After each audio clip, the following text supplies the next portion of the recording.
Hey, it's Greg Stanley with the Collector Car Podcast back again this week, and I'm doing something I haven't done in a while. It's updating you on 15 collector cars you need to buy now before they become too expensive. All right, before I get into the cars you need to buy now, I do need to review a couple cool things. RM Sotheby's, we are gearing up for some big auctions. We've got our May sale coming up here at the end of the month, but then beyond that, we have the big Monterey sale. So we only have about 4 weeks left to go in which to consign cars for Monterey. There's some great stuff coming in, some really big Ferraris, which I'm excited to see what those do. And then after that, we have Hershey in October. That's always been a great auction for us at the Hershey Lodge during AACA, one of their national meets. So great opportunity there. I did see a big collection come through. So that already has limited spots. So if you're interested, just shoot me a note directly gstanley at rmsotheby's.com. Now, I never say this, but I can also assist with private sales. I actually just did a really big private sale last week on a special car, as well as some estate planning. If you need any assistance on those fronts, just let me know. And then I'm also on the new podcast called Full Throttle Talk. Check that out. That is a lot of fun. Tim Harris, Paul Kramer. I'm having a lot of fun with that one because I'm not the host.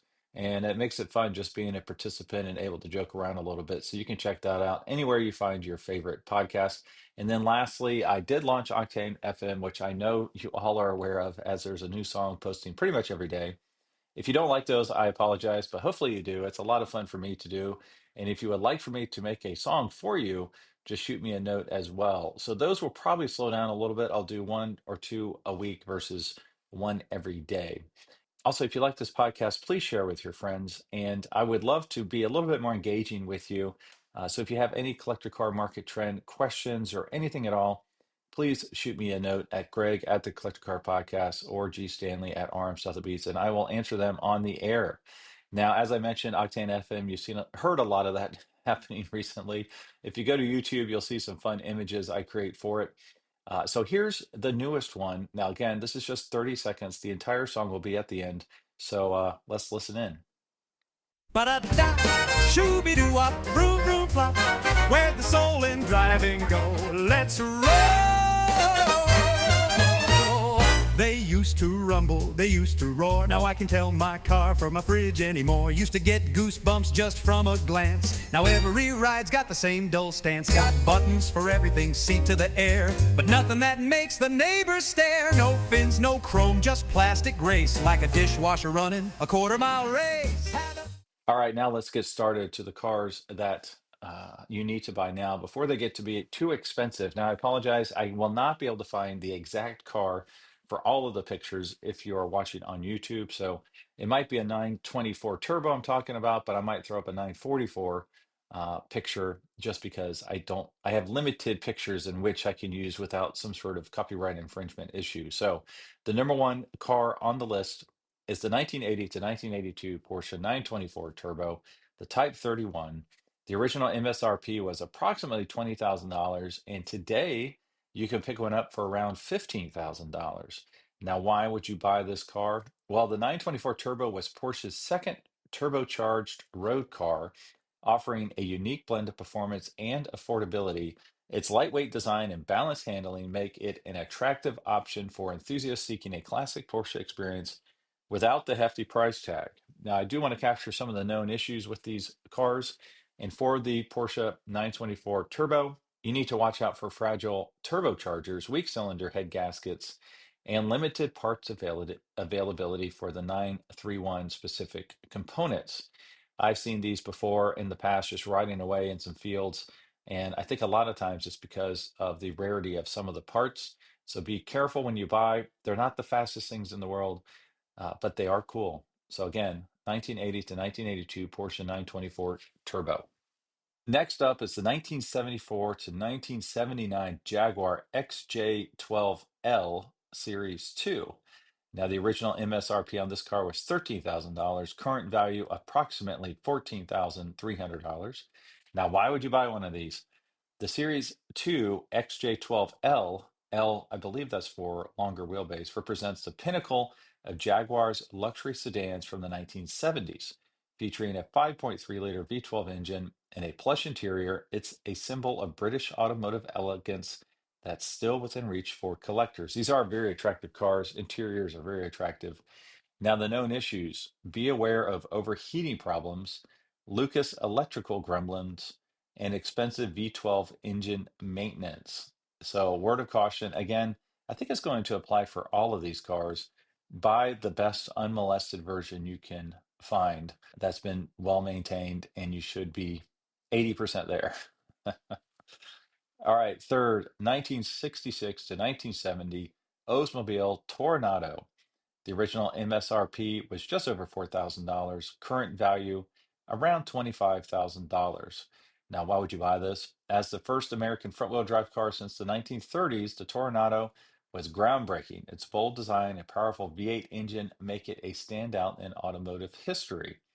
Now, values on these, I think, have been soft just from the fact that it's a front-wheel drive car, so kind of like the Cadillac of the same year. Beautiful cars, just attractive looking, cool things, but their values have been suppressed because of that, because you can't do a rear wheel burnout.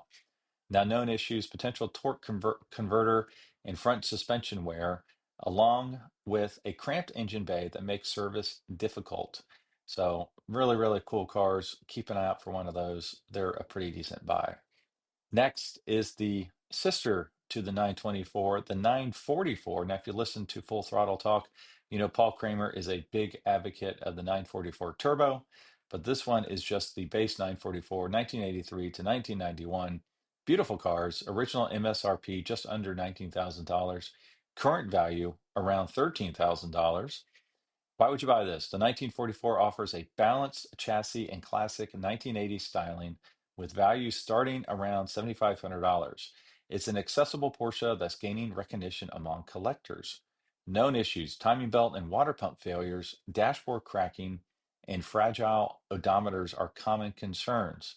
Now, the aftermarket supply business for this is robust and getting bigger every year. People are really going after this car. All right, next is the 1995 to 2005 Ferrari F355, original MSRP around $120,000. Current value anywhere from $60,000 up to $250,000, depending on condition and model and rarity. Now, why buy? The F355 is celebrated for its design and driving dynamics. As one of the last Ferraris with a classic gated manual shifter, it's becoming increasingly sought after.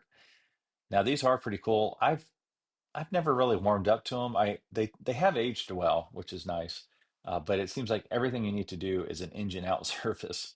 Now, known issues: costly timing belt services, failing valve guides in early cars, and complex F1 transmission. Avoid those if you want to keep maintenance low. But the manual cars are quite much more expensive than the F1 transmission cars, as we all know, with the gated manual being such a desired option. Right, number six is the 1990 to 1999 BMW M3, the E36 model. Original MSRP just under $36,000. Current value approximately $25,000. Now, why to buy? The E36 M3 offers a blend of performance and practicality. Its values have been steadily increasing, making it a smart investment for enthusiasts. Known issues: subframe cracking, Vanos system failures, and poor rust proofing in early US models. Now, I'm actually chasing one of these. It's a 97 four-door white, I think it's a light gray interior, manual, and it's the original owner with only 9,500 miles. So these are very cool cars. I always thought these were beautiful cars, not the fastest in the world, but yeah, grab them while you can. All right, number seven is the 1990 to 2002 Mercedes-Benz G500, MSRP around $100,000 for the 500 GE V8. Current values vary wildly. Some models are around $55,000, but the G-Wagons have really gone up in price. Now, why to buy? The G500 combines luxury with off-road capability.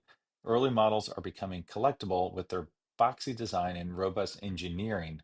I also like the earlier ones just because the new ones, yeah, they're cool, but I think they've been over AMG'd with the exhaust coming out ahead of the rear wheels. Looks kind of weird on a sport ute, really cool on a car. So yeah, I like the earlier ones as well. Known issues: rust-prone frames, electrical gremlins, and high parts slash service costs. That makes a lot of sense, actually. All right, number eight, 1990 to 1999 Subaru Impreza WRX. Now, this is mentioning the JDM imports. Now, this one was not available in the US market. So the reference here is obviously any Impreza WRX is really cool to have, but specifically the JDM ones, which are right-hand drive. Now, early models are becoming harder to find in original condition. Now, why to buy? The WRX Rally Heritage and turbocharged performance makes it a favorite among enthusiasts. Early models are becoming harder to find in original condition. Known issues: rust, especially in the rear strut towers, weak transmissions, and modifications that make stock examples harder to find. All right, number nine, the 1990 to 1999 Toyota Supra, the A80, MSRP around $40,000. Current value, these are kind of all over the place right now, but they have been climbing steadily. Now, why to buy? The Supra, especially the turbo models, have become icons thanks to their performance and pop culture presence. Known issues: rear differential bushings, leaky target tops, and inflated parts prices due to collector demand. That makes sense. All right, number 10, the 1990 to 1999 Nissan 300ZX, the Z32, MSRP around $30,000. Current values are fluctuating again quite a bit, but on the rise. Now, why to buy the iconic 300ZX? It offers a sleek design and strong performance. Twin turbo models are particularly desirable. Known issues: cramped engine bays make turbo work labor intensive, timing belt service required, and aging interior plastic. So that would be difficult as well, finding replacement interior plastic bits. So again, buy the best one you can possibly find. All right, number 11. This one's interesting. 1975 to 1979 BMW 530i E12.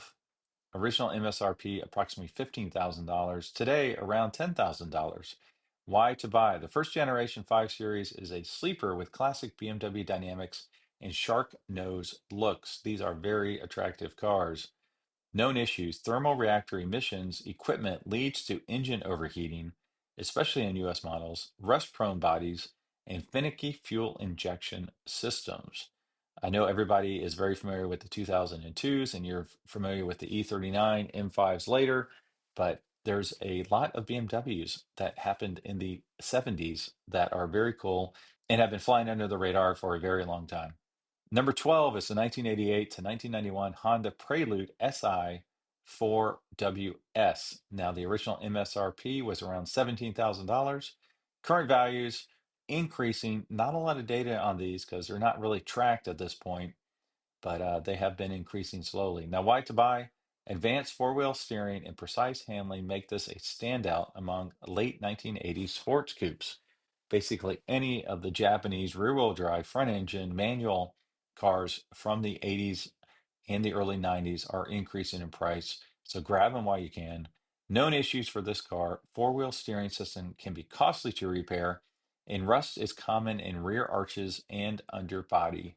So be sure to get a pre-purchase inspection if you're looking at one of these cars. All right, next is not a car, it's actually kind of a truck. The 1984 to 1991 Jeep Grand Wagoneer. These got really hot for a while and they declined, and now they're getting lukewarm, maybe. The original MSRP was around $20,000. They have, been declining lately just because of the economy, but you might want to grab one up when you can find it.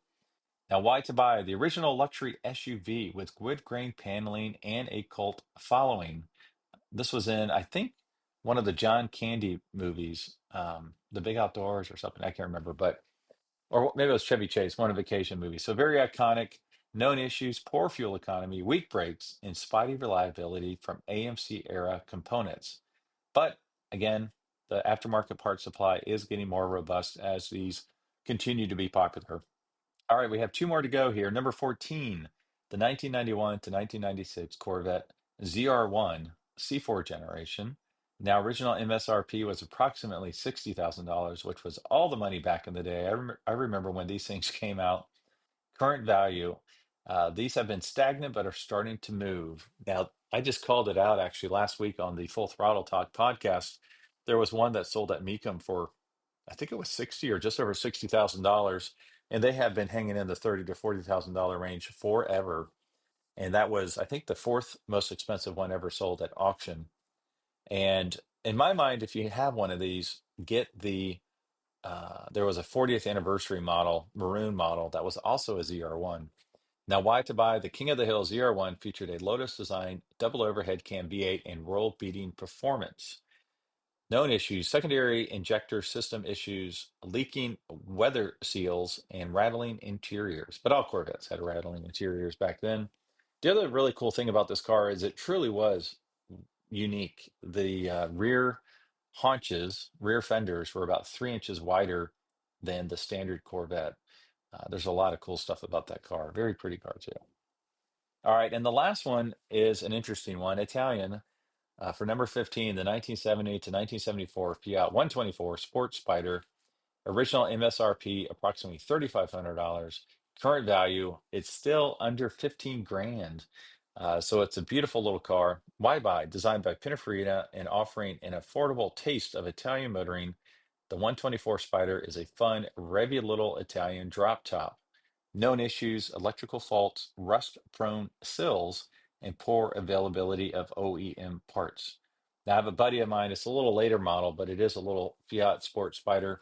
He loves that thing. I just saw him this past Sunday, and it's a beautiful silver with red interior, and he was driving that thing cross country. Now, he did address the electrical issues right off the bat and fixed all the little, gremlins that were in the car, but he has no problem taking that thing for a long weekend anywhere he wants to go. So, well, hopefully you enjoyed this episode.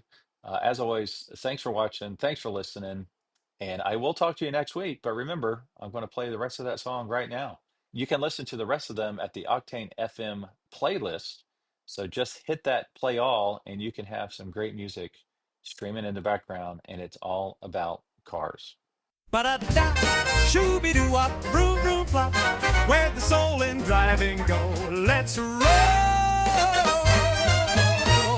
They used to rumble, they used to roar. Now I can tell my car from my fridge anymore. Used to get goosebumps just from a glance. Now every ride's got the same dull stance. Got buttons for everything, seat to the air, but nothing that makes the neighbors stare. No fins, no chrome, just plastic grace, like a dishwasher running a quarter-mile race. Had a Tupperware on wheels, no feels in those Michelin deals. Just a sanitized beat, no engine squeal. A rolling recliner with a steering wheel. Had a, Tupperware on wheels, the kind of car that cooks your meals. It's got Bluetooth and vegan suede, but it drives like toast on a paper plate.